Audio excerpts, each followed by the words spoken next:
me a god. Call me a god.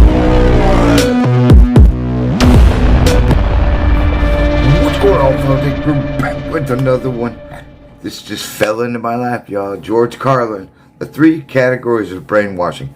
Never seen this one. Never even heard of it. Just happened to actually come by it looking for something else. But if you would, please hit that subscribe button. Throw something down in the comments you want me to react to. If I react to it, then I will name drop you right here. Alright. This is especially for all you George Carlin fans, and I'm the number one though. God, that was cheesy. Let's go.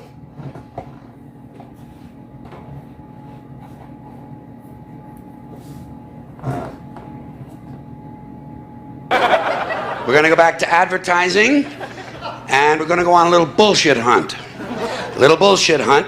Going to look at some advertising lingo, especially food advertising. You know the people. Fresh, natural, hearty, old-fashioned, homemade goodness in a can. That kind of stuff. So let's take a look. Let's take a look at some of these words. Old-fashioned. When you hear old-fashioned, you're supposed to think, oh, this goes back to the old days. Right, the old days. Before we had sanitation laws. Before hygiene became popular. Back when botulism was still considered a sauce. Old-fashioned is supposed to give you a warm feeling. Make you think about your grandmother. Well, I don't know about you, but when I'm picking out food, I don't want to be picturing 90 pounds of wrinkles in a black dress with a big hairy mole sticking out and an infected lip. Alright, that is so wrong. Hold on a minute. Old-fashioned. Then you have homemade. Homemade. You see this on the packages in the supermarkets. Folks, believe me, it is physically impossible for a food processing plant to produce anything homemade. I don't care if the CEO is living in the basement and cooking on a hot plate. It's not gonna happen. And you shouldn't be eating processed foods and packaged foods anyway. They're no good for you. You know how I stopped eating processed foods? I started picturing the people who were doing the processing. Next time you're in the bus and you see some guy with gangrene on his hands, just picture him on the assembly line putting little pieces of chicken in a box. That'll cure you. Then go home and eat some fucking grapes. Homemade. You see homemade in the restaurants too. Homemade soup. I don't care how much the amphetamine-driven waitress with the Marlboro lines in her face reminds you of your mother. The soup is not homemade. Marlboro unless lines. Someone is living in the kitchen. And if that's the case, I want to get a good look at this motherfucker. I want to check this guy for lesions, carbuncles, impetigo, pink eye, and ringworm. Damn, that was kind of hard. And headlights. Then you have home style. Home style. When the advertising imbeciles realize that homemade sounds too full of shit, they go to home style. Home style flavor. Well, whose home are we talking about? Jeffrey Dahmer's? Believe me, there's nothing home style about the boiled head of a Cambodian teenager, okay? Even if you sprinkle parsley on the hair. Oh. And anytime they add the word style to another word, someone is pulling your prick. Old style goodness. What does that mean? Nothing. It means nothing.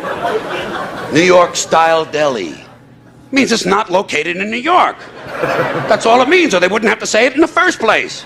It's located in Calgary, and the owner is from Hong Kong. And the food tastes like things that the Bangladeshis throw away. Chicago-style pizza means the night manager once changed planes at O'Hare. Family-style restaurant. You know what that means? It means there's an argument going on at every table. 2 people are crying, and the eldest male is punching the women.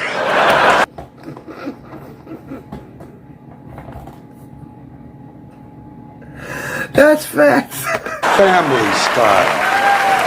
Family style. Then you have gourmet. Here's another word I the hate that advertising word. cretins have completely wiped their asses with. I hate that word. Gourmet. Gourmet dining in a cup. Gourmet cuisine in a can. By the way, whenever you hear cuisine in place of food, be prepared to pay an extra 80%. Gourmet rolls, gourmet coffee, gourmet pizza. These things do not exist. It's just the You want to know word. gourmet food? Toasted snail penises. Actually. Candied moose balls. Deep dish yak dick. Gourmet.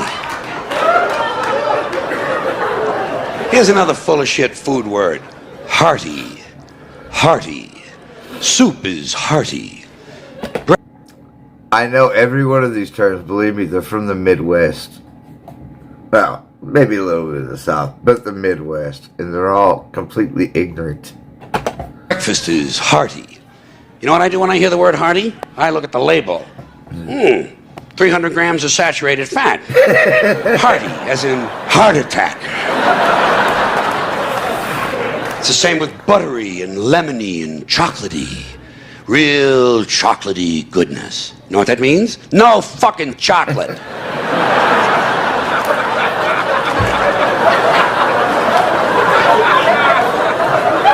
And beware when they add the word flavored to another word. Lemon flavored drink. No fucking lemons. I hate that. As a pet food now refers to itself as a chicken flavored treat. Well, a dog doesn't know what chicken is. He might like it if you give it to him, but he's not going to say, oh, good, I was hoping we'd have chicken again. And by the way, chicken flavored treat? Right. No fucking chicken. And zesty and tangy.